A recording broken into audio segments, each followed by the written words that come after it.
I know I need to size up with you, and when I defang the Viper, trust me, ain't gonna come from nowhere. Jeff, I already put you out. I don't even know why you're out here right now. Keep on talking. Hey, do me a favor. Why don't you act like this is an AA meeting and you shut your mouth while I'm sharing with the group? And Mustafa, you out here, a boy among men. And I'm gonna tell you what, you got lucky at the Rumble, so I know you're gonna come out here and run your mouth about how bad you are. But let me give you a little bit of a reality check. You see, Mustafa, you said that my eyes don't lie. Well, your eyes don't lie either, because last week, they were closed real tight when I put your simple ass to sleep. And AJ, hey man, be honest with me. How's our old girl Wendy doing?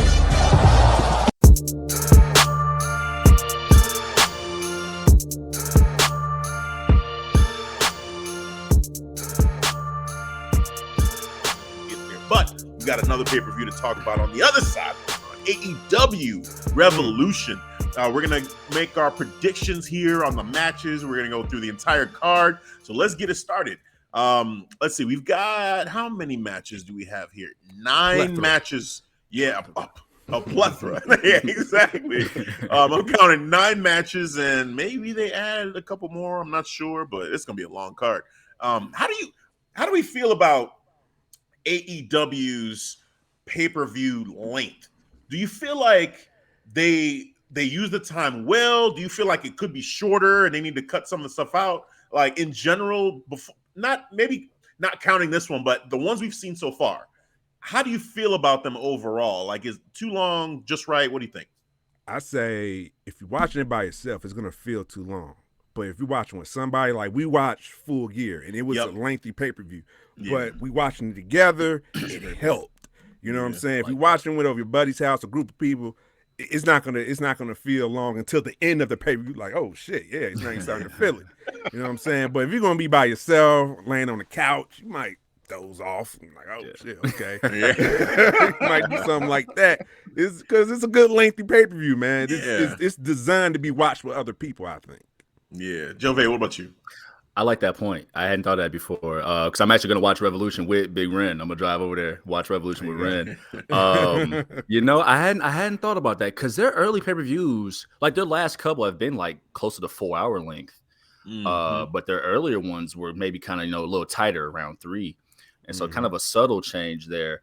That's not a bad point. I can sit and watch through it because I'm a little more emotionally tied to the AEW product than the WWE product. As far as because the pay-per-view links are kind of somewhat similar, but the stories leading up to it make me a little more emotionally invested in the AEW product to where that 4 hours doesn't it doesn't feel as long. Now in the last pay-per-view, there's a couple, like I think it was the Britt Baker Ty Conti match that it didn't really have my attention like that. So you might have one of those per show. Overall, though, lengthwise, I'm rather cool with it. Just imagine a matter of how they use that 4 hours. Yeah, it's interesting because, I feel like WWE's side has shortened their pay-per-views a little bit from past pay-per-views that they've done. And I'm honest, obviously NXT, with takeovers, they had that format of 5 matches, and it was perfect. Length, and every match you could really focus in on and just just sink your teeth into and not feel like, okay, I'm getting worn out, I'm getting fatigued here. So when I looked at this card, I'm thinking back, I'm like, yeah, the AEW cards are typically longer, but Devin, you bring up a good point, and Jove, a great follow-up that when you're watching it with other people, it does feel like, well, you're just having fun with it. You can talk about it. If you're watching by yourself, though, yeah, you're probably splitting it up, taking a break. Honestly, if you can watch it maybe after it's done, then you can control it more versus trying to watch it live. And you're like, oh, man, this is how many matches I got going on? Match 4? What you know what I'm saying? I got 5 more to go. 5 more Right. I will say that I think a lot of the length might have to do with just they do quarterly pay-per-views. One pay-per-view every 3 months. So where they had their special Dynamite shows, 2 hours. But then for the shows, one every 3 months, they're really showing, the the roster, the full TV roster, and getting them all some shine on pay-per-views. That might have something to do with it because just they once every 3 months showcasing everybody. But that's a great point. That's interesting too because with WWE we're so used to like one a month, and sometimes more than one a month, to be honest with you. Sometimes just like, hey, another pay-per-view in 2 weeks. How'd that happen? But with AEW they spread it out, and at first when they were announcing that they were going to do it that way, I'm like, man, I don't know how I feel about that. Like I like having more pay-per-views, not like 2 in 1 month, but just it felt like, man, only one every 3 months. But experiencing it, especially the way they do it with the special episodes too, I'm like, oh, okay, no, this is fine. The way they do it is you save those pay-per-views for those big title changes potentially. This card right here is just awesome that they have going on for this show.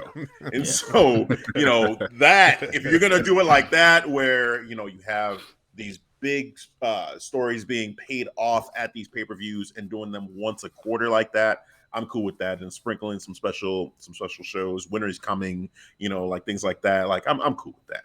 All right. So let's get right into it. I'm just going to go in order of what I have here. So the first match I have is actually Jade Cargill and Tay Conti for the TBS Championship. So yeah, man, let's jump right into predictions, man. Let's go straight through these. Jove, I'm gonna start with you.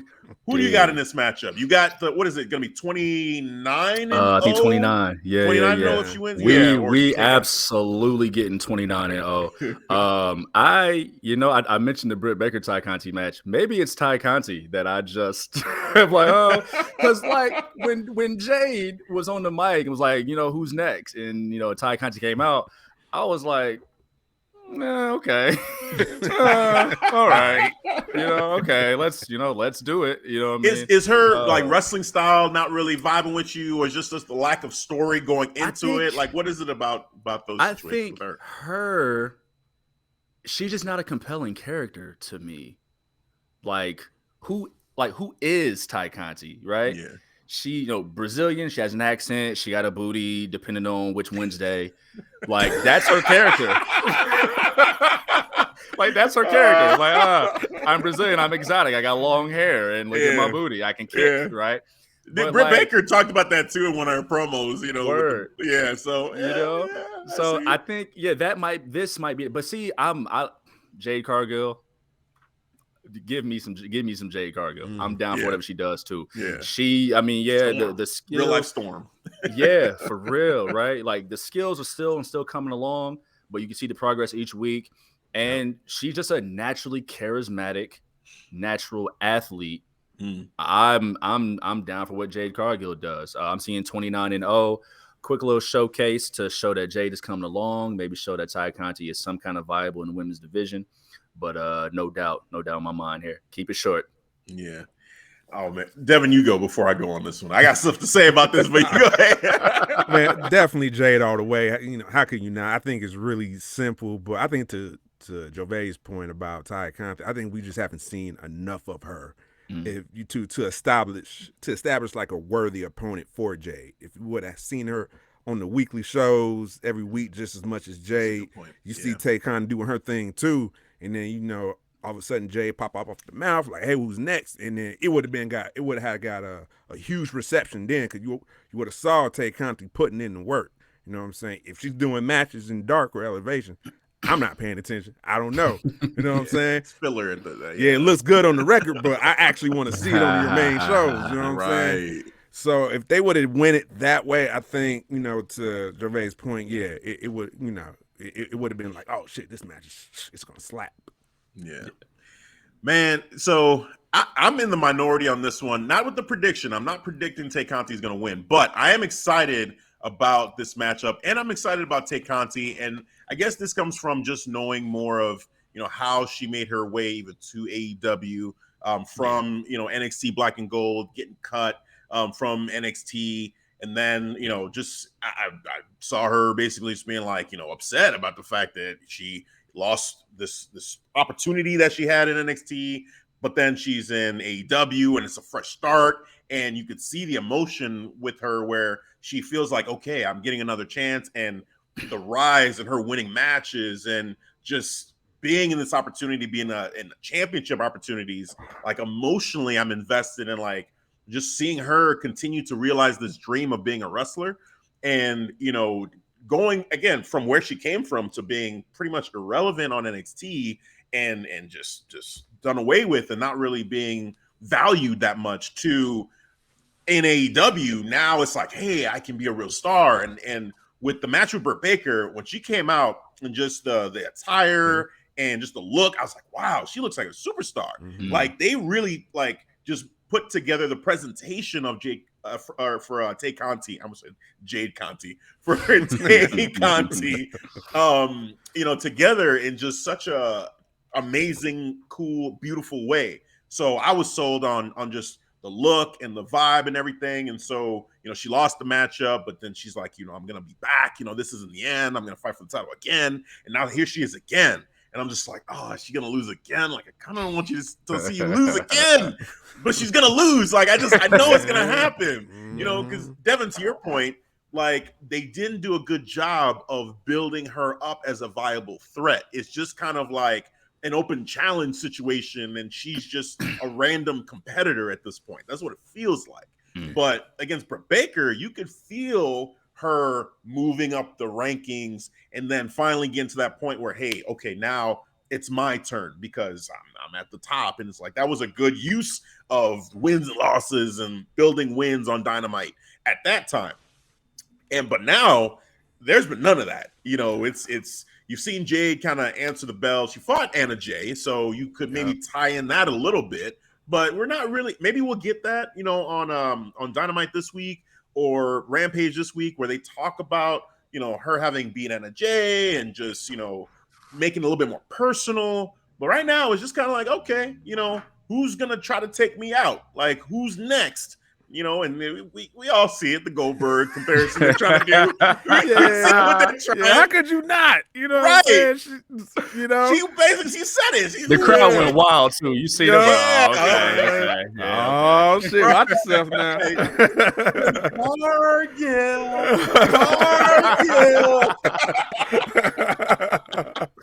I'm cool with that. So overall, like I am a little bit more invested, but I can't deny that it's gonna be Jade. Jade's gonna win this matchup. She's gonna be 29-0, and this will just be another obstacle roadblock for Tay Conti in her rise. It's like, okay, learn from this one, try to get a little bit better, and hopefully they put more time into her next opportunity, whenever that is, where she gets an actual storyline. Going into that matchup. I mean, storylines for the women's division is kind of, been a touching point for us on this show. We've talked about it a lot, that there's kind of a lack of storytelling and storylines in general. So we'll see. Hopefully they can, make one for her the next time around.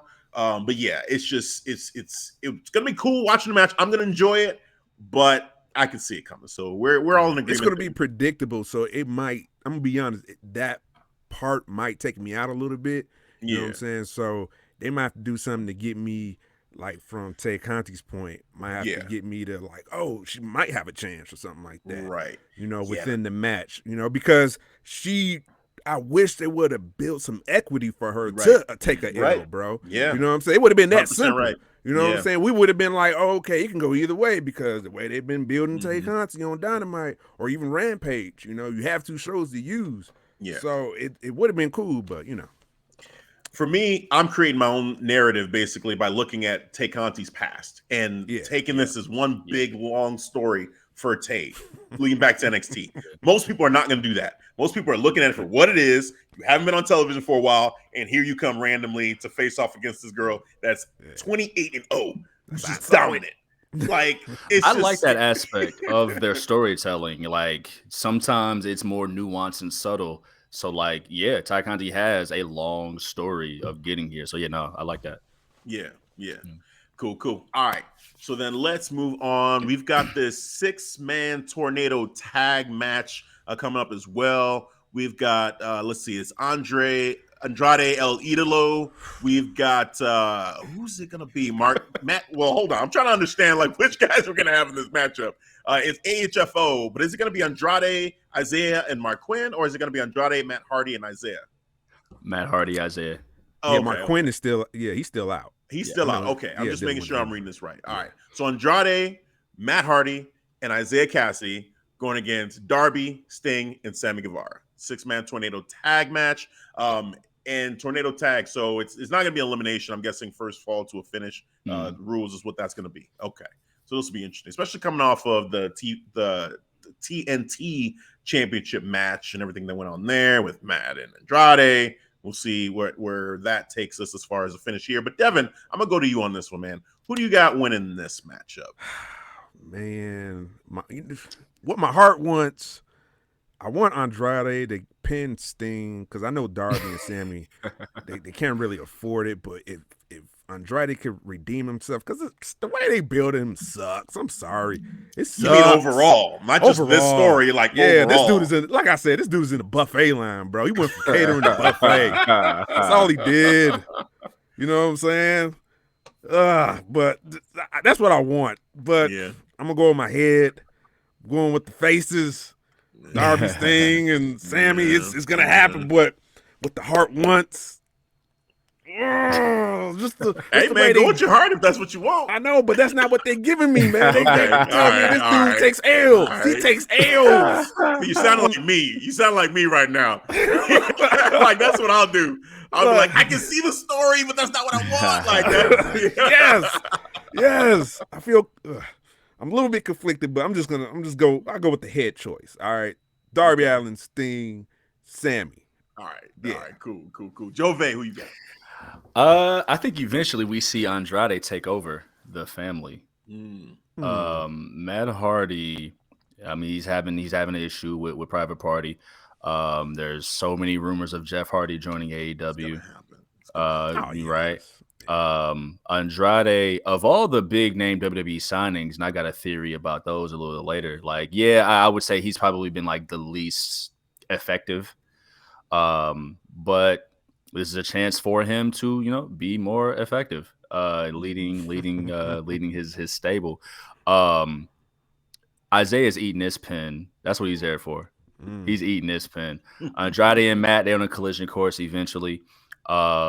They've protected Sting really well in his sparse matches. He does just a little bit. This tornado format is gonna be good for him because he won't have to take too many bumps. He kind of just brawl and it'd still be entertaining. I mean, Andrade, going back to Andrade, he's got two stories going on. He's gonna eventually. I think he'll take over the family office, but he wants that TNT championship, and he wants Darby Allin. So he's got a lot of stuff going on.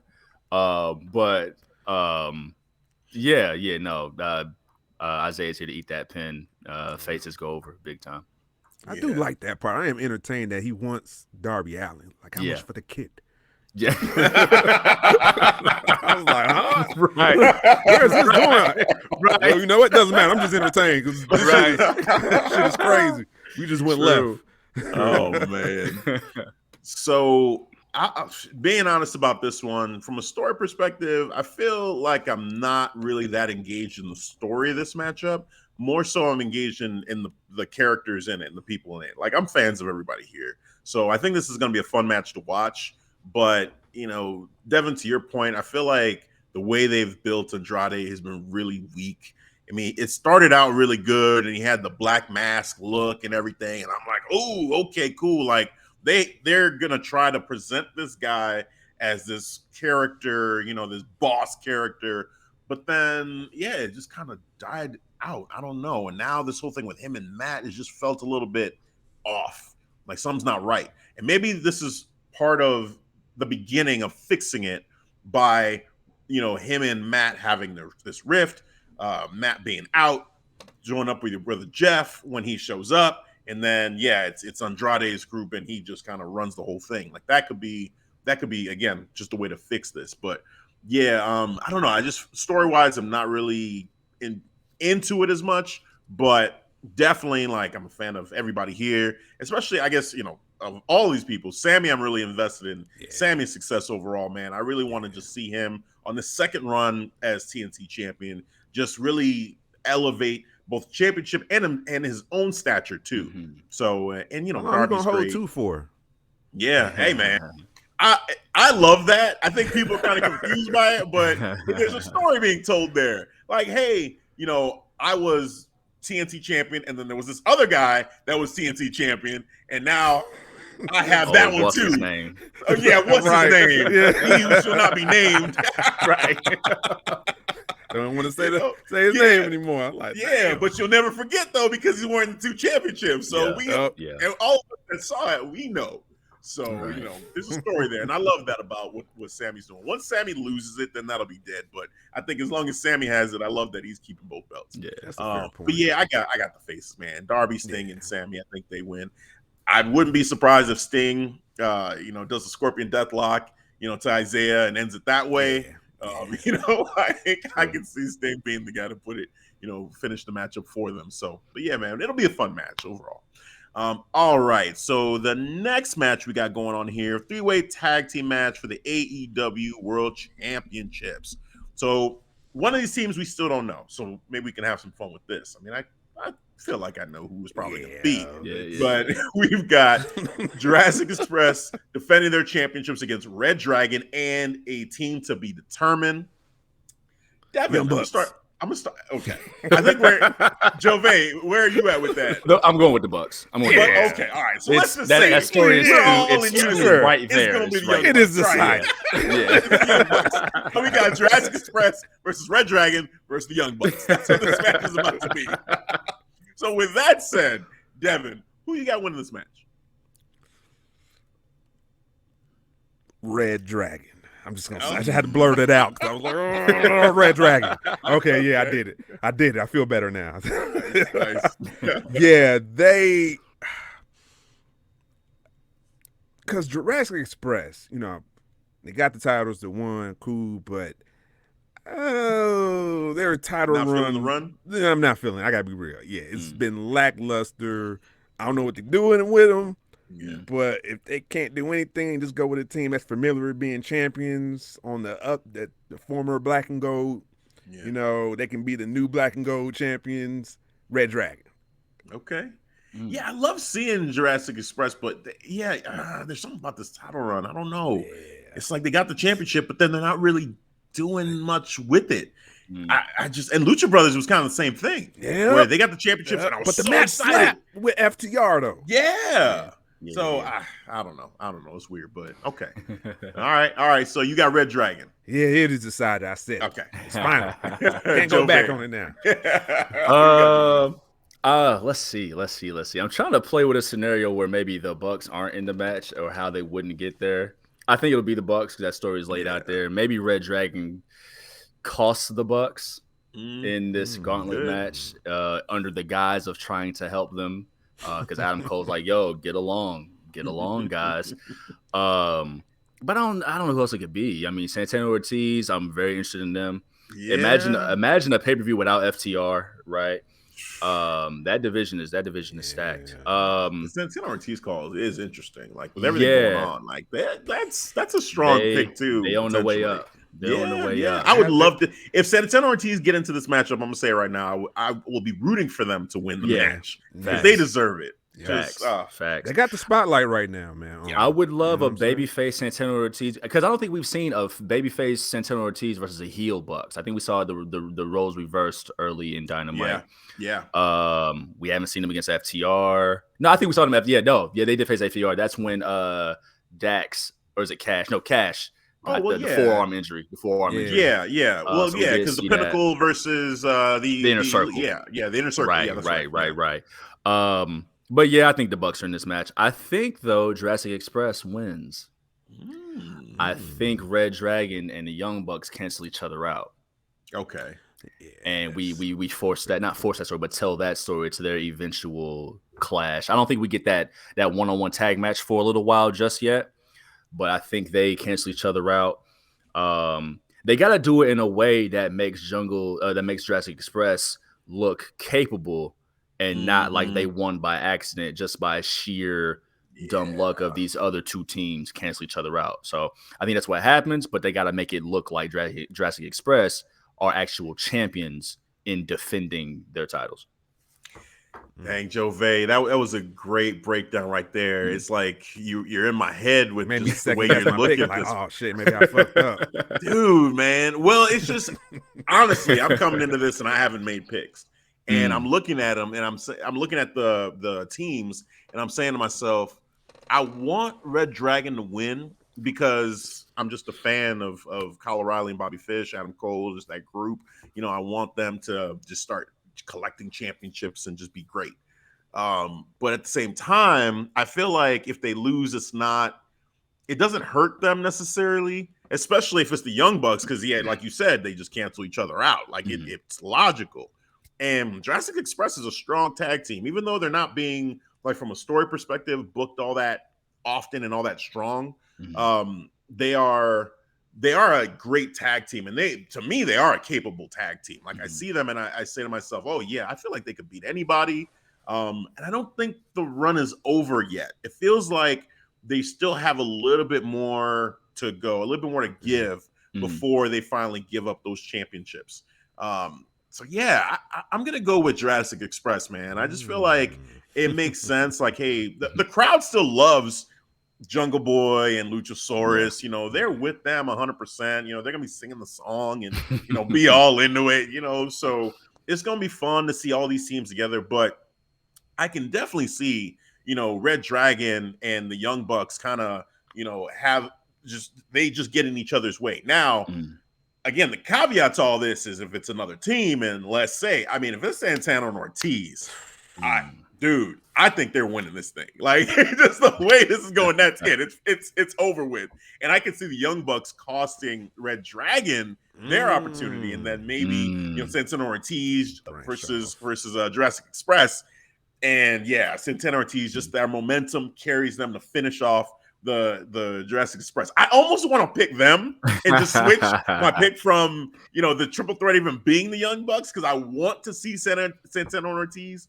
But I'm gonna go with Jurassic Express. I think their time has not come yet.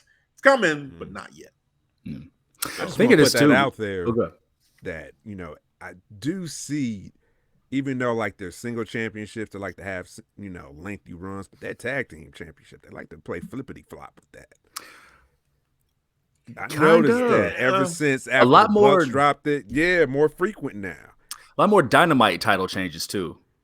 Yeah. Like not just pay-per-views. Like if anything, that title could change on Dynamite or Rampage at any given time. But this is also the first of the pillars to hold a championship. Of the four pillars, Well, Darby had the tag team champ. Well, not tag team championships, but right. So I feel like just to build him up even more, like give him a lengthier run. I just feel like they're not done trying to establish him as a star. They're going to keep going, and eventually, I think him and Christian Cage will have some kind of feud too. Like I think we're kind of. Even though we're taking the long route, I thought it would have happened by now, honestly. But I feel like it's coming that him and Christian Cage are just going to have a falling out, and they'll have a match against each other. So, but I don't think we're there yet. So, yeah, but that's an interesting point though about the flip flopping of the tag team championships. You're right on there. It might happen right here, but I think we continue on for a little bit longer. All right, now this. I was gonna say before my bad. Go for it. I do love their patience in those things, because I thought Christian Cage was gonna turn on them during the 6-man at Full Gear. Right. Oh, you're not gonna hit him with the chair. Okay, well let me show you how a man does it. Right. You tossed me out of that battle royal. I'm still tight about it. You know what I'm saying? Let me show you how a man does it. But a couple things. For one, I can't imagine an AEW pay-per-view without the Bucks. I just can't imagine one without the Bucks unless they're injured. But bigger than that, at this as a recording, we don't know who will be there. The best 3 ways are 1 baby face and 2 heels. That's true. For a baby face. Yeah. If you got 2 baby face and 1 heel, it's like, okay, who do you root for? Who's as a heel, you don't want them to win anyway. Right. So at the very least, if not the Bucks, I think it'll be a heel team. But who carries that heat the same way, No one like the Bucks, really. I can think about. House of Black, maybe you throw them into it. Nah, he's busy. He's busy telling stories right now. He's trying to do his own when they're still kind of even though they're heels, but they're a cool heel tag team. Like the entrance, just even when Buddy, did what he did, it's still like, like they're cheering for this. They went like the crowd was loving it. Yeah, they went crazy. So that's a great point. That's a great point. All right, moving on this matchup right here. Oh boy, we're in for it. All right, it's a grudge match, but man, is it one big grudge match? It's Bryan Danielson versus Jon Moxley. No, I gotta say that right. There you go. There we go. There we go. Yes, sir. Moxley. There we go. Yeah, you redeem yourself now. There we go. I was like, wait a minute. Let me say this right. Put some respect on that name. Yeah. All right. So here, Juvi, man, this is a big matchup. Yeah. And like I said, I don't usually make my predictions until we're here, and I'm like, I don't know. So not sure. What you got, man? Where are you at with this? This story, surface wise, it hasn't been too long. Like it started when Mox came back, he cut his promo, and Bryan Danielson was just like, all right, I see you, homie. But Moxley did a great job of adding the depth to this story when they were face to face, talking about when they first met 10 years ago. So he made it personal. He made it as if, listen, man, I've been thinking about you for 10 years, homie. Who I was back then. Listen, yesterday's price is not today's price. There you go. Okay? There you go. I am Jon Moxley, the longest reigning or second longest reigning AEW champion. I carried us through the pandemic era. Like, I'm that guy. Respect me. So that really set the tone for me there. I'm picking Jon Moxley. And from the jump, my pick was Jon Moxley. I felt it was kind of instantly for me. The question is now, right? Does Bryan Danielson actually join with Jon Moxley? Or does he take offense to the fact that Jon Moxley beat him? And now the old saying is, if you can't beat him, join him. Maybe he don't want to join him. Like, no, I wanted to join you, and then you beat me in front of millions of people. Like, you showed me what violence was. I'm not joining you now. Nah. Must be on my terms. It's gonna be on my terms. We gotta bleed together. Well, listen, we gonna bleed together. So now for me, the question is, okay, do they actually team up? Because I can't see Jon Moxley teaming with anybody except Eddie Kingston. That's just the kind of guy he carries himself as. Yeah. And Bryan Danielson, he's violent, but he's a technical wrestler. So if he does start that stable, I could see him with a Lee Moriarty, with a Daniel Garcia. Jon Moxley, violent, but not a technical wrestler, not the typical technical wrestler that you see. So, I think that's where the new turn in the story goes. Does Bryan Danielson actually join with him, or is this chapter 1 to a bigger story that leads to some kind of lights out match on Dynamite later on? Okay. Devin, where you at with this? I want the best of both worlds. I want Jon. Right.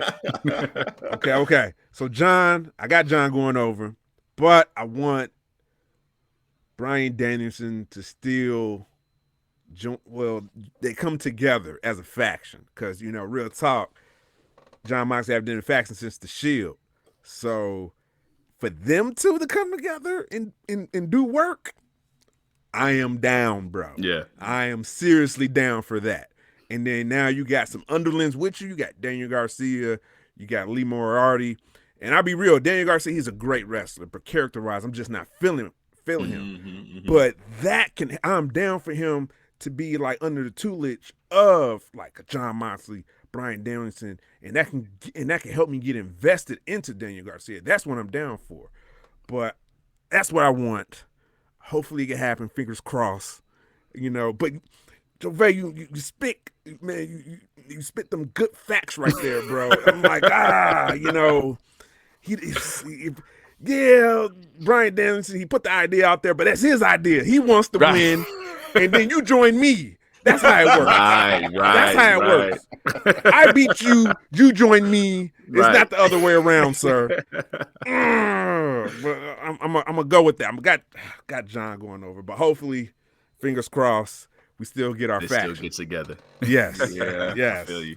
Man, I think we get the faction, and I think it's because Bryan Danielson beats Jon Moxley. I'm going with Bryan Danielson winning this matchup. Yeah, I do. I think that the whole thing about hey man, look, I think what John, that promo that he cut, and it being this 10 years of him watching and just thinking about the fact that he's never beaten Bryan Danielson. I don't think it ends here. I don't think he then gets that payoff here in this matchup for some reason. I just feel like, yes, this is something that he's been carrying, and eventually when he gets that dub, it's going to be this massive thing for him. Right here, it's cool. Like we're talking about this faction, but I think the stakes will be higher when Jon Moxley ends up finally beating Bryan Danielson. Now, Bryan Danielson might use some tactics. He might use some underhanded things or roll up, but holding the tights, or he could go that route, and I would really love this if he just beat him clean. If he just literally, violently, clean, violent, Jon Moxley seems like the kind of guy that would just be like, "Fuck you," like while he's getting like his head smashed in. I couldn't team with a dude who's kicking my face in like that. Like we can't be teammates after that. Like, Bryan Danielson gonna beat his ass in line. You gonna get in line. You gonna fall in line. Yeah, right. I think he's gonna. I think a moment I can see happening is Bryan Danielson grabbing his arms and telling him like to give up, quit, and Jon Moxley's like, hell no, and he's like, all right, and he just stomps Jon Moxley's head straight in. Ooh. Like I just see that happening. They put him in, triangle, whatever submission, and then he's just out. Like he's out cold, and then that's it. He wins. And it's like, hey, John, we bled together. We here. What's up? Right. True. So that's what I see happening, man. I think Bryan Danielson, he's on another level. The wrestling, the technical wrestling. This is a wrestling match. This isn't a street fight, Texas death match, whatever. Yeah. No, this is a straight wrestling match. Bryan Danielson has the leg up in that kind of matchup. It's going to be a great match. And what I love about this is you guys make great points, and I could see a world where Jon Moxley wins. But for me, I feel like Bryan Danielson being this great technical wrestler, and with Jon Moxley wanting this so bad, swerve is he still doesn't get it. Even though they're in AEW now, and Jon Moxley's been world champion and done all these things, he still doesn't get the W on him. So that's what I'm saying. That's a hell of a story. I like that. I like that a lot. Yeah, I do. So hey, man, we'll see. I think this is going to be a great matchup. These two guys are on a high level, man. They're going to knock it out the park. I'm really excited. Yeah, dude, I am so excited for this matchup. Yeah. We all are excited for this matchup. So let's go. Another matchup that I'm sure a lot of people are excited about too, man, coming up. We got banger after banger coming up now. We've got Chris Jericho versus Eddie Kingston. And I didn't think I'd be saying, this is going to be a banger. Like, I felt like they were building it up little by little, and I like that. But I wasn't sure if I would feel like as invested in this matchup between these two guys. But the way they've been telling the story, and then even just just Eddie's back and forth with Chris Jericho on the last show, I'm like, oh my God. Right. Dude. Well, and just Jericho breaking him down psychologically, saying, look, what did he call it again? What was the achieve me phobia? Achieve me phobia. Yes. So like, real thing. But yeah, he's like, your uncle, your father, neither one of them will ever succeeded. They failed. You're afraid. You're like them. You're afraid you'll never have success. And, Eddie Kingston is just so real. Everything he says, you believe it. You believe like he's really pissed off. He's like, you better watch your mouth. Watch the next thing that comes out your mouth. But Jericho said it anyway. He backed up. He backed up. But he said it anyway. Like, yeah, you're afraid of success because they failed. They're failures. I'm like, wow, this is almost too real, man. But I'm into it now because of that. So, yeah, looking forward to this matchup. Devin, I'm going to go to you. Who you got winning this matchup, man? You got to go to me first. Huh? The story. I love this story. This is one of my top stories, and I have a spotlight for this match card right here, because Eddie Kingston, he gets you to care for every match, man. That's just impressive, to his skill set, especially promo wise, that he makes it feel real. Trying to guess, like, is this a work? Is this a shoot? Going off the cuff, like, man, bro, he putting elements of realism in this. And I appreciate that, man, because with me, like I said, I'm always about the story first. With me as a wrestling fan, the story always attracts me before the wrestling, because something I want to see, like, why are these two guys fighting? You know what I'm saying? I want to understand why, and I understand why here. Can Eddie win the big one? We thought I think I picked him last for Full Gear to go against CM Punk. Like, hey, this could be Eddie's big win, but he didn't get it. He lost. The crowd wanted it too. Yep. The crowd really wanted that one for Eddie. Will Chris Jericho put Eddie Kingston over? Oh, the ego of Chris Jericho. I don't know right now. I'm still deciding right now if I want to go with Chris Jericho or Eddie Kingston. But in the end, I'm going to go with Chris Jericho. God damn it.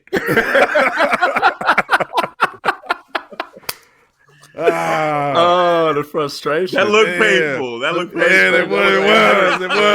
It was. Don't strain too hard. I'm going to stick with the formula. Eddie West, what you do. Decided? Yeah, you lose the big one. It's the decided. Oh, okay. You can't win them. You can't win them all. Word. It's not what you do. Oh, man. This match is intriguing, ain't it? Yep. It's there's a lot of stories coming together right now. Starting with Eddie Kingston, like you said, like I both said, he has a way of just making everything seem so raw and real and honest that, like, he has that chip on his shoulder, and I'm sure he really does have that chip on his shoulder in real life, and brings it into the ring and makes you wonder, like, how many of these cats does he talk to backstage? You know what I'm saying? Yep. I see you out there. We'll call in the ring, homie. I don't need to say nothing to you right now. Like, beat it. You know what I'm saying? There's a realness and a rawness and an honesty about him. Looking at Chris Jericho is at a tough point in his story. Like, Sammy Guevara walked away. Santana Ortiz walked away. Mm-hmm. Now, when I was watching the promo, on one hand, it felt kind of lame that Chris Jericho was like, "Oh, you're jealous of me," and that was kind of like his crux, his point. But it's so Chris Jericho, right? So it works for him, and it works within the context of he's losing everybody around him. So the one thing he has to fall back on is his ego. Yeah. And his ability to say, I'm Chris Jericho. I'm the first AEW champion. I beat Stone Cold and The Rock in the same night. You know what I'm saying? Still grinds my gears to this day. It's like, on one hand, if it was anybody else, it might be a little lame, but it works within the Chris Jericho story arc of who he is. So that's what he's dealing with right now. Eddie Kingston, his entire AEW story is, and I'm realizing a lot more, it's a bunch of big names, and as I'm saying this, WWE names, telling him that he ain't shit. Like, his whole thing. CM Punk, Bryan Danielson, Cody gave him a shot, but, like, now you got Chris Jericho. Like, Eddie's whole story is, dog, you really ain't shit. And you've been your own biggest enemy this whole time while I was out here getting this fame and fortune and riches. While you was out here, like, whatever you was doing, you not shit, right? Yeah. So all of that coming together, I think he finally wins the big one. Chris Jericho's ego gets the best of him. Eddie Kingston's ego works in his favor, and he finally wins the big one. And then Chris Jericho's going to stick his hand out, shake his hand, and Eddie Kingston's going to say, fuck off, and get up out the ring to cheers. Cheers and cheers and cheers. Man. Yeah. So, this is something. This story, has been a great story. I'm Man, enjoying the story, especially the more recent moments here that we've had with, again, Jericho bringing up the family of Eddie Kingston. That got me. When he said that, I was like, oh man, like I felt it. I felt it for Eddie, and I felt the realness of Eddie's response to it. So, I'm in. You guys bring up both great points, about, and it's funny because now I'm like the tiebreaker on this one. Break it. For who I think is going to win. So I feel like the previous match, I talked about like, hey, like for Jon Moxley, it's interesting. I felt like with him, it wasn't time yet. It didn't feel like it was going to happen where he was going to be able to overcome this thing that he's been, sitting with for 10 years. It just feels like they are going to continue it on. I don't see this necessarily continuing on with Jericho and Eddie Kingston for much longer. I feel like this storyline, at least this version of the storyline, I think is about to end here. I think this is the Jericho heel turns crescendo. I think this is where we finally clearly make him a heel. And to do that, the way I see it going down, I see Eddie Kingston winning the big one. I see him coming out on top. And I could actually see there being a moment of respect. But then I see Jericho, much like he did to Shawn Michaels back at WrestleMania, and his when wife. they shared a moment. It looked like, hey, okay, they hugged each other. Jericho was crying. And then he kicked him in the nuts and said, fuck you. I could see Jericho doing a similar thing to Eddie Kingston, where Eddie's like, you know what, we fought, I got this respect for whatever. Like, and Jericho being the dick now, he's back to being that ultimate asshole. Him like, okay, cool, yeah, pow, and get him a nut shot or whatever it is. Like, no, fuck you, right? And walking off the booze. And like the crowd just showering him with booze and him looking around like, me? You want to do this to me? Like, much like Devin, your boy Roman Reigns at that last pay-per-view. Y'all want to boo me? You'll be playing basketball at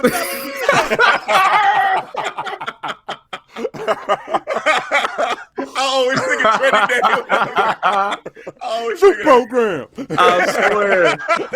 Jericho looking at everybody. Oh man. Like, dude, I see it and I feel like I'm here for it. I would love to see Jericho go full heel, and Eddie Kingston, he's already, the fans love him. So what a great way, like, hey, he wins the big one. And Jericho promised, he said, I'll give you your respect. He ain't gonna get this man his respect. He's gonna be pissed off. He beat me? Me, he still calls himself Le Champion. He don't even have a belt. Like, dude, nah. His ego is way too big for all this. Especially because Eddie asked for that Chris Jericho. Not the mimosa Chris Jericho. Right. So Chris Jericho's going to come in there like, all right, if you want him, here we go. Best version of myself. And still lose. If he loses, I could totally see him going over the edge. Yeah. This is different Chris Jericho. This is in shape Chris Jericho, by the way. Yeah. Got abs now. See got the abs now. back. Yeah, because I know his weight go up and down, but I'm not okay. Nah, he's working out. All right. I'll see him. Ain't nothing wrong with it. You guys don't think that he can still, there's a chance that he can win, but he'll wait and still get that? Totally. I can you know see what I'm saying? it. Because Eddie Kingston, he's of the people. You know what I'm saying? So Chris Jericho gets a win, but in a heel fashion, gets the heat. And you understand the reason why Eddie lost. But I don't know, but that would continue the feud though, right? Exactly. Yeah. Right. Yeah, man. We'll see. And AEW too doesn't really do too many rematches necessarily. They usually move on. Yeah. So I think this is kind of all right. Once this is done, that's it. They kind of move their separate ways a little bit. Maybe there's a little animosity, and maybe down the road they revisit it. But right now, I feel like this will be the end. It's gonna be interesting, man. I can see both ways happening, but I'm leaning just more towards Eddie Kingston. Finding a way, winning the big one. Jericho just being the ultimate dick. All right, moving on here. Face of the Revolution ladder match. Future opportunity for the TNT Championship. Yeah. Damn. The big boys are in this one, man. We got some heavies. We got some heavies in this match. So I'm going to run down the list. Keith Lee, Wardlow, Powerhouse Hobbs, Ricky Starks, Orange Cassidy, and TBD. So I guess first, what do you think TBD is going to be? I mean, there's some names out there now. I heard some names. There's some rumors. Such a huge roster. Yeah. Plus there's a certain recent WWE release. Let's just say Cesaro. More than one. Yeah, yeah. Wow. So, ooh. Yeah, there's a lot of people they could be, but yeah. Yeah. Wow. Who's on the roster? Let me think of who's on the roster first that would fit in there. Have they announced the match? Is there going to be a match, or is just somebody just going to show up? I don't think they've announced the match. I don't think they've announced it. It's possible that they do something on Dynamite. They could end up doing the Dynamite.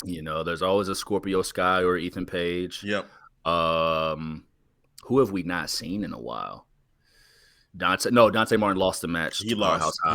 So, there's also, I mean, they may not do this, but they could also have all the people that competed already compete for that last spot, like a second chance kind of thing. Yeah. I could see that because I feel like 10, they were building him up as if he was going to do something big. Then he just lost, and I'm like, wait. You should really get back in there. Yeah, so get 10 in there that way. I think that'd be cool. There's just a lot of ways they can go. I mean, that's a tough one because it could be somebody. Maybe they save it for a surprise. We don't know. Maybe they have a match on Dynamite or Rampage. We don't know. People on the roster. A Scorpio Sky would make sense, but he was already in this and he won this, match once before. So maybe you flip it to Ethan Page and put him in it. Jay Lethal. Jay Lethal could be in it. That would be cool. I'd be cool with that. That's a good pick. Yeah. I know we saw the match with Ricky Starks already, so maybe they don't want to even repeat that dynamic. But I mean, that's a choice. It's a choice. Do you send Hook? Boom! That's what my face. No, I don't think so. I don't think so. They keep building Hook and let Hook do his thing. Get on board. That's all up to you. I'm not feeling Hook. I'm sorry. Oh man, sorry. That's gonna be a process. All right, I'm letting y'all know. I'm putting it out there. That's gonna be a process for me to learn to love, to learn to accept him. Because right now I'm just not feeling him. Why not? I'm not feeling the baby look, man. I'm like, bro, you look like Goldberg's son. You know what I'm saying? I can't buy that. So Goldberg's son was raw. He's raw. He's awesome. Yeah. I give him this. He can wrestle. He does his father's moves pretty good. Yeah. But character-wise, I'm not feeling it yet. I'm not there. Nonchalant, like the silent babyface devil. Yeah. I'm just going here and eat my Doritos, eat my Fritos. Action Bronson. You like the Action Bronson entrance? Oh, yeah. I do like the music. Action Bronson, you can't go wrong with that. Right. I'm a fan of his music, so I do like the entrance, but I'm just not feeling the pouty face. It goes in the corner. And turns his back. Yeah, right. I ain't paying attention. I'm like, I'm just not there yet. Yeah, like I said, it's going to be a process. Man, well, so has Hook gone against Orange Cassidy? No. I need to see that. I think just that would be really that would be amazing. Both of them just not giving a shit. That would be just really in fun. There. Yeah. That'd be really fun. Yeah. I think you hold off on Hook. He's been facing, like prelim lower card guys. He's getting QT Marshall up out of here. Yeah, that's a process. I think you hold off before you start throwing him in He's fighting the whole Nightmare Factory, basically. Right. So, yeah, but take the patience we talked about. Give a little time with Hook. Yeah. All right. So let's just say with who we have here, with who we know is in the matchup, make a pick from there.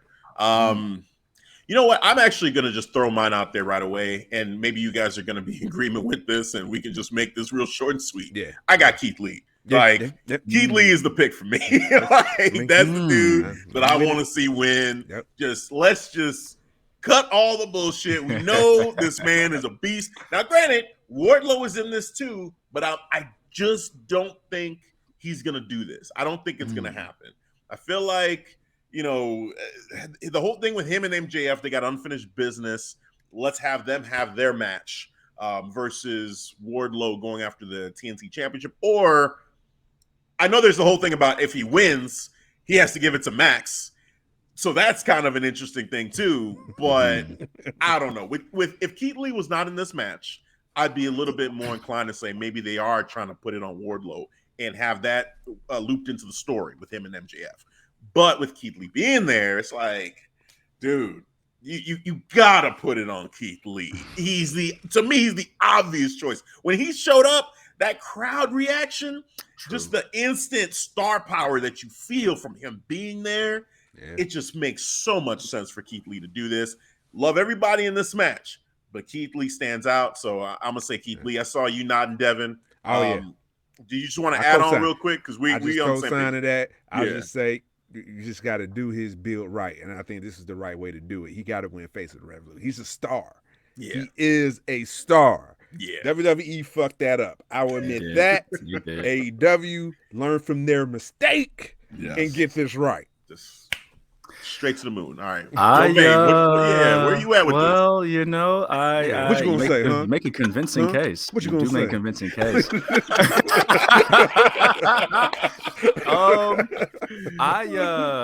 I'm actually gonna go with Wardlow. Oh, okay. All right. I'm gonna go with Wardlow. I think Keith Lee. Clearly, that's Keith Lee. That's Keith Lee. Yeah. Even if it's not the world title scene or the TNT Championship scene, like the for a couple reasons. The MJF thing. So Wardlow, I think, gets that match, and whether he does or doesn't win, if he wins the title, then you got the MJF thing right there. But if he doesn't win the title, you got the MJF thing right there. He's either a failure or he's not giving the belt up, right? Because that thing has been brewing for a long time. And plus the title of it, the face of the Revolution. That new face and new name who's going to be one of those guys that we look to in the future. Yeah. And I think Wardlow really fits that bill. Keith Lee has got super feuds ahead of him. He's going to have great matches. I'm not quite there. I'm not quite there to pick him for the match. I think Keith Lee will be fine on his own. Yeah. And it's not like he's going to get pinned or anything because it's a ladder match. So I think he'll be fine on his own. Right. He'll be protected. He won't be seen as any kind of failure. It's a 6-man match. He won't be seen as any kind of failure. There'll be a luck of the draw aspect to it. I think Keith Lee will be fine, and there'll be feuds for him with that boatload of talent. But I'm going with Wardlow. I'm taking Wardlow. Yeah. See, the only thing for me, because you bring up a great point about the face of the Revolution and it being a young new talent to represent that. When Scorpio Sky won it, we see what they did with that. It was just kind of like, it was shaky. All right, exactly. You want a donut, you know what I'm saying? And that was it. And then you lost the next. Immediately you lost. So, I don't know if they're really looking at it like, okay, whoever wins this, we're gonna, for sure have it be someone young that we're gonna build up and turn them right into a star. I think it's just, hey, this is the number one contender, and depending on how we feel about that person, they're either gonna win, they're gonna lose. I feel like with Wardlow, the story is there, right? It's there, and they've teased it with the contract that Wardlow has with MJF, and that'll be intriguing, especially, CM Punk and MJF is about to end. Then we can go straight into him and Wardlow. If Wardlow is the face of the Revolution winner, then MJF can say, hey, remember, big man, we've got this contract. And so that's leading to what I eventually want, which is that matchup between him and MJF, because he's going to say, no, fuck you. This is mine. Yeah. So it could lead to that. But there's just something about Keith Lee for me, like, and again, this is, I like to take their whole, story into the thought process. When you sign Keith Lee, you know what you're getting. You know what this man has been through. It just feels like the bullshit he went through when he went to the main roster on Raw. Wow. Yeah, it's just like the fans, I think, are really hungry to see Keith Lee get his. Like, it's been past time. When he showed up at Survivor Series, when he showed up at the Rumble, the fans wanted Keith Lee to be that dude. When he showed up at AEW, they wanted him to be that dude. Yeah, when Wardlow shows up, they're enjoying Wardlow, but I feel like it's on another level with Keith Lee. And I feel like he can be the face of a revolution for AEW because he's a part of this whole flux of people coming in from the old NXT, from WWE. These stars are coming in. The Aleister Blacks are coming in. The Andrades. Like, there's a whole new feeling around AEW. Cody Rhodes is gone. Like, there's a whole wave of people coming in. Cesaro is about to come in. Having Keith Lee and putting him at the top of that and saying he's a new face for us to lead this revolution. These world-known wrestlers all coming in to this company and giving you top-notch wrestling. For Keith Lee to represent that, that group basically would be I think he is a great blend of everybody's style. He is such a star, such a just captivating presence. The mic work, the way he is, everything about him, it just screams he could be the face of your company. With Wardlow, I feel like we're still building that up. He's going to be the face, one of the big faces of the company at some point in his career. But I think Keith Lee is there. I think it's now. I think the time is now for Keith Lee. Whereas for Wardlow, to your point, I think he's a future guy, but I feel like we're still building him up. And the last test for me is him breaking away from MJF and then, striking out on his own. Yeah. He's got the Batista storyline going on right now. True. It's the Batista Triple H that he's doing. And once he finally says, you know what, then we're there. Yeah. Keith Lee definitely does have safe, respectable black guy look about him that you could put at the front of the company. His name is Keith. It's a very safe, respectable name. The way he talks is 4-syllable words and just chest up and a lot of air. You know what I'm saying? But he's still dangerous. Breakdown, man. Safe, respectable black guy. I like safe, that. Respectable black guy. My name's Keith. Hi, I'm Keith. Hi. Keith Hello. I'm Keith. Lee. Right? Oh man. I had an idea. Limitless. I'm clipping that right now. I'm clipping that. Straight up. I had an idea while you were talking about a guy. What do you think about Johnny Gargano? Oh, dude. I will lose my mind. Yeah, he had the baby already. I'm rooting for Johnny if that happens. He had the baby. He had the baby. Congratulations, my guy, Johnny. And he's in the new WWE 2K22 game too. I saw that and I popped too. He's on the roster. Nice. He's on the roster. Nice. So yes. If it's Johnny Gargano, I'm gonna lose my damn mind. I mean, people that listen to this podcast know how I feel about Johnny Gargano. That's my guy. So I would love to see that. And damn it all. Damn everything I just said. That Johnny Sammy match. Yeah, that would be. Oh my God, that'd be fire. That'd be fire. We'll see. I mean, that's one lever to pull for me that's gonna throw me off completely. So good job on bringing up Johnny Gargano. Because that's his weakness right there. You mentioned Johnny, you got him. So that's all you got to say. That's all you got to say. It doesn't matter. Yeah. Oh man, Devin, did you have anything to add to this discussion on these two? I think you hit it on the nose about Keith Lee. He is a megastar. He's a superstar. When you just look at him, man, you just the crowd embraced him, man. You didn't need that, that top garment on. He didn't need that. He just embrace my natural organic chest meat. It's here. It's for everybody to embrace. You know what I'm saying? It was nothing wrong. Everybody accepted that. He looks strong. He moves like a power man, but has the quickness of a cruiserweight too. So he has the perfect blend of wrestling. I love the way he talks. He has that cadence. He talks greetings and salutations. Yes, perfect. Job interview voice. Yes. Hello, you're hired. Keith. Yeah, you're hired. Hi. Perfect voice. Love him.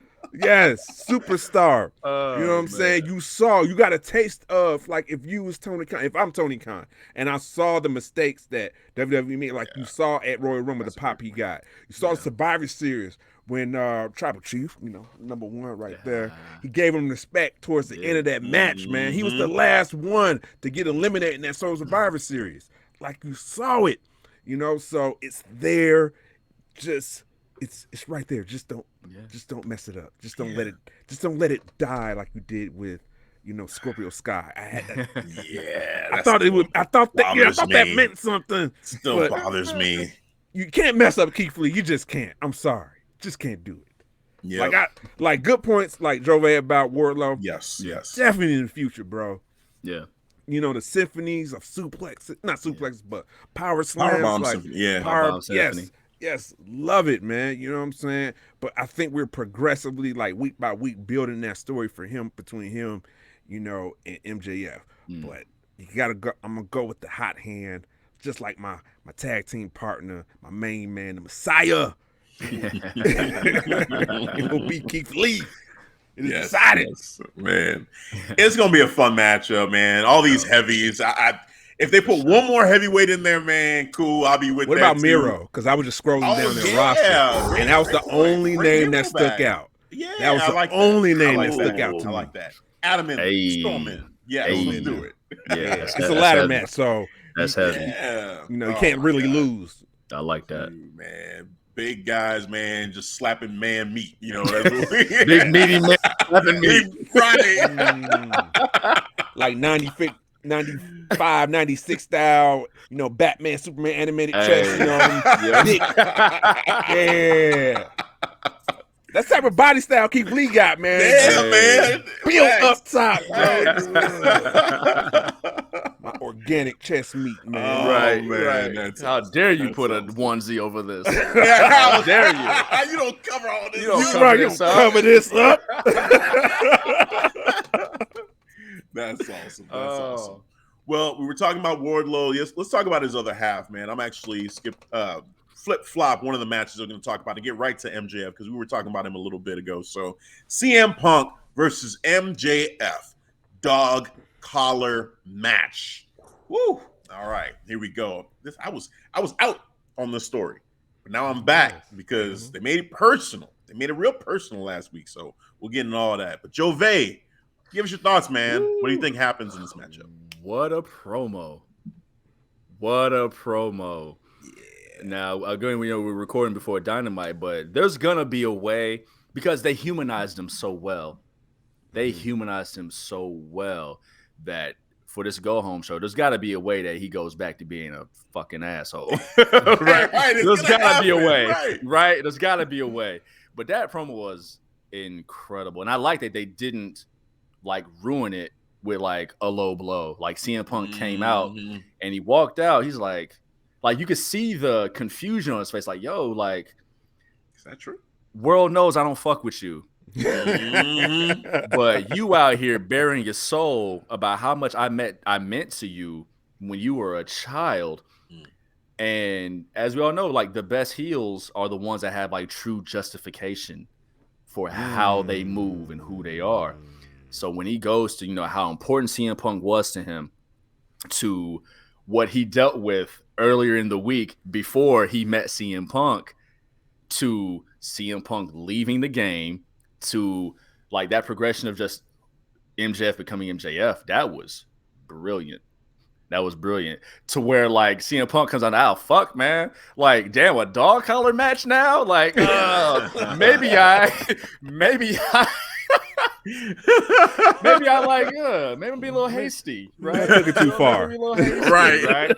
So I'm very interested in seeing how MJF brings this back around into being you about to get these bars and to being that guy that's going to be hated. I'm going with CM Punk.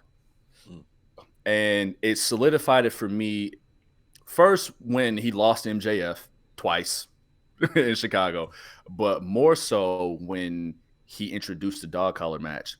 He pulled the dog collar out of the box and he said, I've learned more in the matches that I've lost. He learned, and that dog collar match he's referring to is against Raven back in the day. He lost that match. This will be MJF's moment to learn more from the match that he lost and still come out ahead. It ain't who goes over, it's who gets over. So coming out ahead. Yep. So I see CM Punk wrapping this up. Yeah, I like that. I like that breakdown. Devin, what you got? We all know MJF is my favorite heel in AEW. I will say that again for the audience and viewers. MJF is my favorite heel in AEW. He don't take no L's. He don't know what those are in his singles career. Those is a foreign language to that man. All right. I'm so down for this story. And I think we had talked about this after their match in Chicago. I said, I am down for this story to continue, but they would have to change up the promo, make it more, have more emotion into it. And boy, did it did. It first kicked off with CM Punk. When he kicked off this picture, he was like, hey, this is just a random ass Friday right here. Best day of your life. Right, best day of your life is on another Friday for me. You know what I'm saying? And when MJF came out, he didn't say shit. He didn't say nothing. He just came out there with no mic, looked at him, walked right back in. I'm like, interesting. Great seed planted for that promo, right? Yes. Right. And then the following week, he followed up with that. Boy, he had ether bars for this man. Boy was crying. Yeah, right. A tear in his eye, bro. He's like, that's a random ass Friday for you? That's everything to me, my guy. I was like, holy shit. Holy shit. So for him to make it emotional, make it personable, man, this story is top notch. And like I said, they are building this man as like one of the faces of AEW. This man does not take L's, and he will not take one. He's gonna give CM Punk a third loss now. Ooh, wow. Triple. Oh, he's gonna give it to him. Yeah. Might have Wardlow, intervene. We'll see. Still got that in his back pocket. He might play the emotional trick too. He might give CM Punk and might catch him in a soft moment, knee him in the nuts or something like that, or hit him in the nuts like hiya. Because he can play that. I think it will come to fold in that match. But I gotta go with MJF though. Yeah, I feel confident in that. I don't even feel disgusted when I say that. MJF. Confidence in my chest. Oh man. So for me, I feel like, because again, we're recording before Dynamite, we're recording before Rampage we got going on too this Friday. They did such a great job with putting MJF as this sympathetic character where you're just like, oh man, like really? Like you bullied and CM Punk meant that much to you, and he's like, he left me, you left me, and just all of that emotion. Like I feel like I took that and I just I understood where he was coming from, and I was shocked, and I'm like, what is going on? Jove, you brought up a great point about somehow, some way, we're gonna get back to the point where this dude is an asshole. Yeah. And that moment is gonna be, he is gonna look like the biggest scumbag on the earth somehow, some way when they flip that around. Whether it's CM Punk getting some knowledge from somebody that says like some of that story wasn't true, right? He was bullshitting. This person you said was dogging you, or this person that was with you when you were a kid says you didn't feel this way or whatever. I don't know how they're gonna do it, but I'm anticipating that moment too. Whatever show they do it before we get to the pay-per-view, because in order for CM Punk to go through with this matchup, we need him to get that motivation again. Because right now, how is CM Punk supposed to go into this match and just beat the shit out of this kid that felt the way he felt? Yeah. How? Like, you can't. It's like, what? Call the match off, man. I can't. I don't feel right anymore. I can't do this. I can't do it. I can't. But they're going to do something. Something's going to happen. Make this man look like just the scum of the earth. And, the momentum is going to be back with, I think, CM Punk wins this matchup and puts an end to the feud. Just this is it. you are the worst human ever. You tried to pull on people's heartstrings, make people care about you, and then, flip it around and find out like it was all bullshit. Really? Okay, I'm gonna whoop your ass, and you don't feel this one. I'm giving you all the smoke. Hey. So yeah, man, I just think, and it's gonna be a great story. I think that I'm here for it. I'm ready for that moment where I'm just like, oh hell no, this dude Max made me feel for him. How? Like, I can't wait. I can't wait for that. So I'm looking forward to that reveal, however they do it. But yeah, I'm with CM Punk. I feel like CM Punk's gonna win this matchup, and I think for CM Punk to be one of the few people to actually beat MJF, in this dog color matchup, but just beat MJF, like that's like you said, he doesn't take those L's, Devin. I think he's gonna take an L here, but it's gonna have so much meaning, so much added to it that he's gonna feel deserving of this L, more deserving of this L than any other L he's gotten because of how emotional he's made this story. So CM Punk gonna get this work.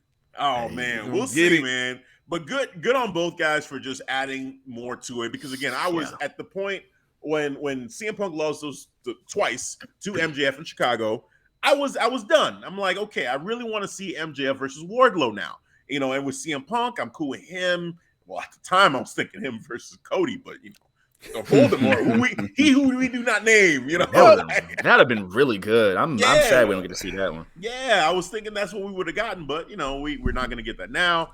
But they brought me back. The promos back and forth, making it real personal, showing the picture, crying, all that good stuff. And now whatever comes next, I'm here for it. Let's go. And then I think it'll be a fitting conclusion with this dog collar match. I can't even say it.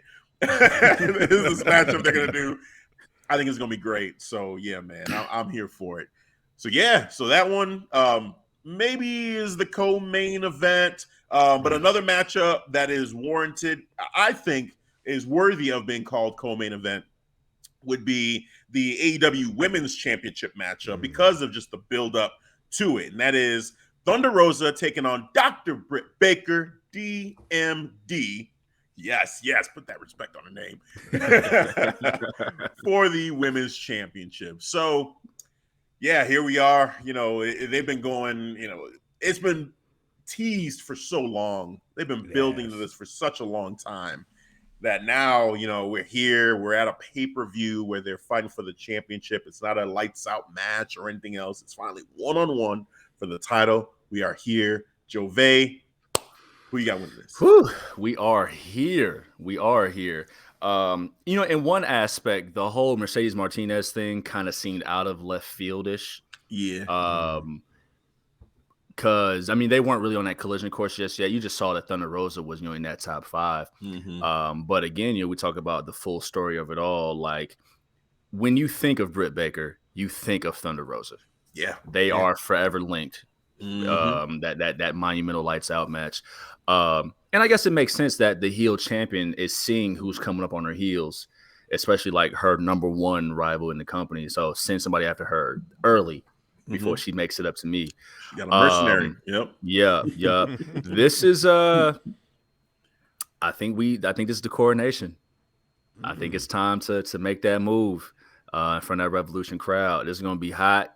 The crowd being a smart crowd, Britt Baker being Britt Baker, Thunder Rosa being Thunder Rosa, but them two together, that crowd is gonna be hot. You didn't really have to add too much story to it because of the story they already have. They know that there's animosity there, but I think this is the one, man. I think this is the one. Thunder Rosa, new AEW Women's Champion. All right, Devin, who you got? Ooh, man. First of all, I gotta admit, man, I'm a little lukewarm on the story. I think what helps, though, to Gervais' point, is the history with the two. Okay. Because they did hit pause on the story, and it just felt like it just came out of left field that they just came, just reconnect. It wasn't like, you have the ranking system. You could have used the ranking system, and that could have made the part. Shout out to some Mike to Circle of the Bank. The rankings matter. Like, I think, it's a good point, though. Yeah, man. Because I'll be real, man. It's like I'm down for the fight. for the violence because you know the history. But as we progress to that, you know, I'm feeling like, you know, okay, you guys are fighting, but cool. But man, I wanted like a story leading up to this boiling point. It was just like you use Mercedes Martinez, you know, into a way to interject. You know, Thunder Rosa. I think it just could have been. Ladder. Yeah. It was like more indirect. It just could have been direct. Use the ranking system. Could have used that. All right, cool. Now we get the story, get the promos back and forth. We didn't really get that. But in the end, for my decision, I will go with. Man, I do love my heels. I'm gonna go with Dr. Britt Baker retaining. Woo! Yeah, I'm going with swerves. I'm going with swerves tonight. That's how I feel. Okay, let's get it. It is decided too. Let me put the stamp on that. Okay, yeah. Certified. Yeah. Man, all right. Well, it comes to me to split it again. I'm in. I'm in on this matchup. I'm really excited about this. You mentioned it, Devin. It is more about the overall history versus the recent storytelling necessarily. The day one when Thunder Rosa showed up in AEW, I said, you put the championship on her and you build around her. Like, she feels like she could be the face of the company. And Dr. Britt Baker was on her rise. And then it just seemed like, whoa, Dr. Britt Baker, wow, she's the face of the company. Like, you could build it around her.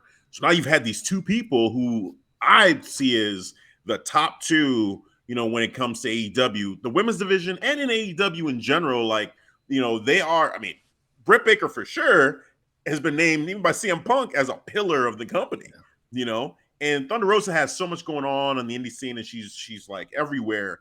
But whenever she shows up, that crowd understands like, hey, this one, she's something special, you know? And so this rivalry that they've built, you know, leading up to this moment, you know, little by little, just, you know, having these matches, that lights out match was just awesome, man. It was just a great matchup. And I've been thinking and wanting this match since then. And to finally be there, there's so many times where I thought, okay, we're gonna get it, and it didn't happen. But now we're here, and I just couldn't be more excited about this matchup, just to finally see it and to finally see the coronation of Thunder Rosa. That's where I'm really at. I mean, Dr. Britt Baker, I know she's gonna kill it. She's gonna be great. She's gonna play that awesome heel character. There's gonna be many moments where you think, oh, okay, she's gonna win this. She's gonna pull it off. She's gonna retain, and she has the numbers advantage too. But in the end, I feel like Thunder Rosa overcomes all of that and becomes the new AEW Women's Champion. That crowd is gonna go nuts. And finally, we start off the era of Thunder Rosa. So I am all in on Thunder Rosa winning. Yes, and just let's go. Let's start, you know, really pushing Thunder Rosa and Britt Baker. She's already Dr. Britt Baker she's a star. You know, her next steps, you know, are going to be awesome still, and I don't think it hurts her at all to lose the championship. But for Thunder Rosa, I feel like, all right, now it's her turn. Now it's her time. Let's go. So, yeah, it's going to be fun, though. It's going to be fun. Regardless, it's going to be a fun matchup. Can't wait. Yeah, just here for it. We are now at the main event. Woo! Here we go. Shout out to Mark Henry. That's enough talk. Yes. It's time for the main event. I love it. I love it when he does that. All right. AEW World Championship on the line. Former brothers. Adam versus Adam. We got Adam Cole versus Adam Page. Here we go, man. Here we go. The Buckshot Larry versus the Boom. This is interesting. I'm really excited for this matchup. Devin, I'm gonna go to you first, sir. Damn it! I was like saying to my head, not me. Yeah. I was like, no. The more you say no, the more I pick you. No. It's like in school. It's like, no, please. Like, no. Don't pick me up. Right. Don't call me. Right. I'm excited for the match, for the sheer athleticism I'm going to see, the violence. Story-wise, I'll say I'm a little I'm a little succumbed to it because I thought the story could be told a little stronger. Not even Adam Cole's side. He's doing fine. I think from Adam Page, Adam Heyman Page, man, his reign has been, it's been so with me. He had a hell of a match against Lance Archer. Yeah, but I already knew who was going to win though. Because it's Lance Archer. So man. I think what could have helped on his side just have some feuds that involve stories instead of just challengers. And then as we get prepared for the Adam Cole versus Adam Heyman Page match.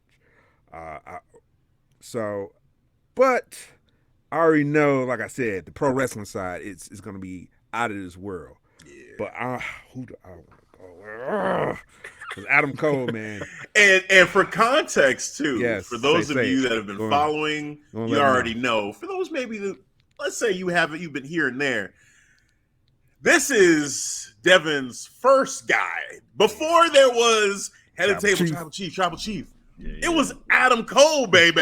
He was everything for Devin.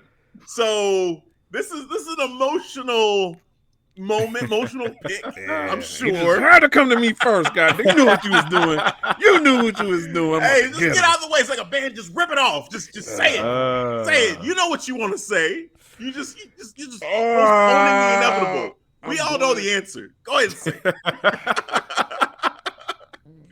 This might be different from y'all. I'm going with Adam Heyman Page. He's going to retain. I'm sorry. God damn it, Adam. I wish I could pick you, but it's just not your time. It's too early right now. Still got more work to do. I see what you're doing with the faction, Bullet Club. You're establishing, you putting in work right now. You just got this little side piece for Adam Heyman Page. I think we might come back to it round 2 and he get him for the second time. So first time he's gonna lose. Adam's gonna put him over. This is gonna help out Adam. Hopefully this helps out Adam Heyman Page. Cause the match he had with Bryan Danielson, it was good, but it was more about Bryan Danielson in that match after that. Because after that match, even though he won, he beat Bryan Danielson to keep the title. I felt like he's just been on this downslide ever since. But I think with Adam Cole, it's a little bit different. He's gonna put him over because Bryan Danielson didn't really put him. He's just I'm just gonna take from you. That's how I feel from Bryan. I think it's just like a momentum, like not capitalizing and having Hangman Page have other matches right off the bat. Because even before Lance Archer, he came out there and he was like, he wants a fight. Yeah. He was frustrated that he hadn't been put in matches. So he tried to address what you're talking about. He felt it. I'm sure AEW brass, they felt it. They're like, you know what? Yeah, we haven't really been putting him in matches for whatever reason. Yeah. He's their champion. So, I don't get that. That should be a focal point for you, for the show, because he is the champion. Right. So that's what's confusing. But I got Adam Heyman Page. This is just to further establish his title run. Beat Adam Cole, former NXT champion. That will go a long way with the crowd. So yeah, it is decided. Well, I'm actually gonna go right now because for me, just to get it out the way, for me this isn't a hard pick at all. I've kind of teased this already. There's a lot of people who have been upset about Adam Cole's run, like, he hasn't been the old Adam Cole. And basically I told those people, hey, just calm down, relax. And for those of you that want to say, oh, he's out of shape, he's fat, y'all shut the fuck up. Leave that man alone. There you go. Like, the man, like, just body shaming him. Like, no, man, that ain't cool. Like, stop it. All right. The dude is fine. And look at where he is at now. He's having this championship matchup. Was cool. But prepare yourselves. If you were upset before, you thought, oh, Adam Cole, they're not using him like he was in NXT, which you all know how I feel about NXT, Adam Cole, and NXT in general, right?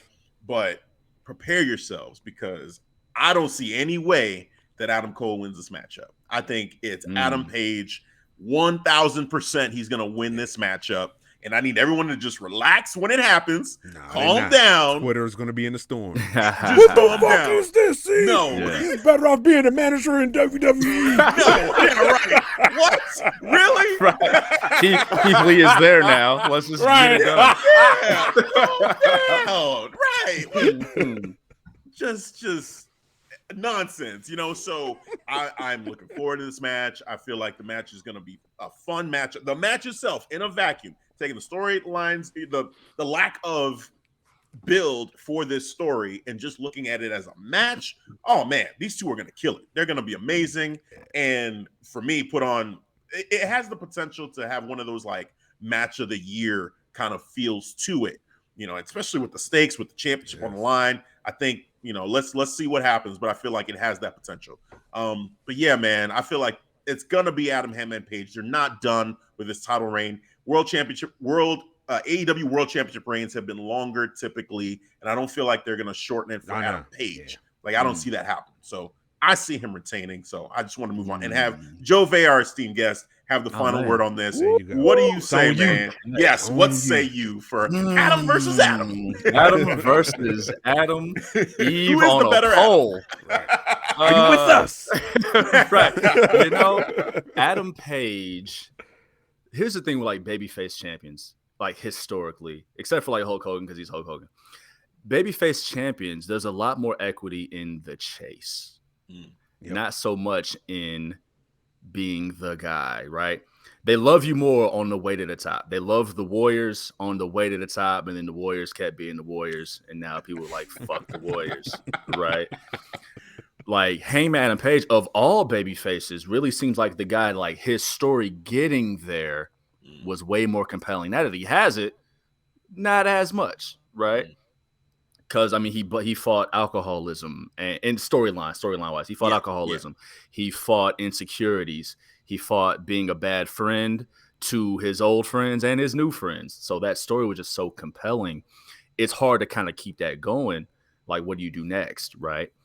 And of course, we know the backstory between the two Adams. They were brothers, right? Part of the elite, part of the elite. Adam Cole, I like his run. Adam Cole's going to be just fine.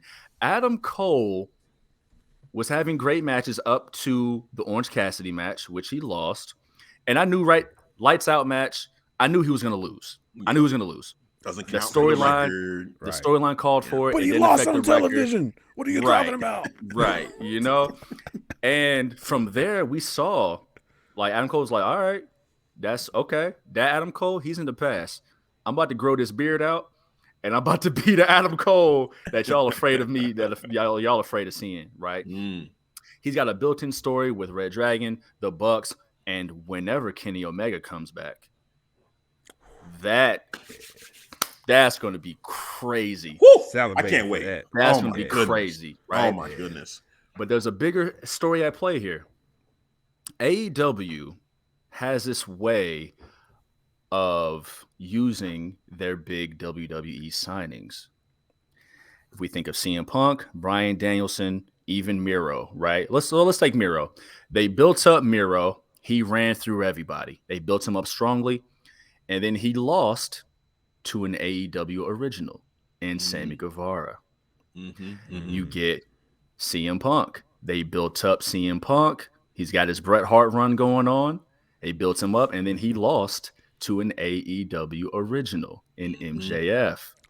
You got Bryan Danielson, who ran through everybody, tied with an AEW original in Kenny Omega, and then lost to an AEW original in Adam Page. They're making all these signings, and it's huge signings, and they're building them up strongly. But in the end, the AEW original goes over. Winner and still champion, Hangman Adam Page. Damn, man. You're like the CSI of wrestling, man. You just see like the small clues everybody missed. Following the breadcrumbs. Right. Yes, sir. Yes, sir. The hard camera on Spotify. Anchor. There you go. There you go. Get it in. Let Radio them know. Public. Yes. Oh, yes, sir. man. Yes, sir. Dude.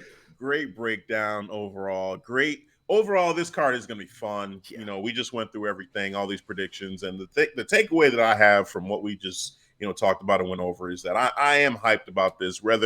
Even though there's a lot of matches, and I opened up with saying like, how does this feel like? It's too long. With the way that AEW does their pay-per-views, but to our point, one is when you're watching with people, it can be more fun, but also too, when you look at the card and you say, man, match after match after match after match, like we're having these discussions and going back and forth and saying, all these great points about it and digging into it from different aspects. There's a lot of intrigue in all of these matches in one way or another. And so I'm just excited. I'm excited. I think this is going to be a great card. And it's just been a lot of fun breaking this down with you guys, just going over this. So, yeah, man, happy to do this. Excited for this card. Just, oh, man, here we go. This Sunday, let's go. Revolution is on. All right. So that's it.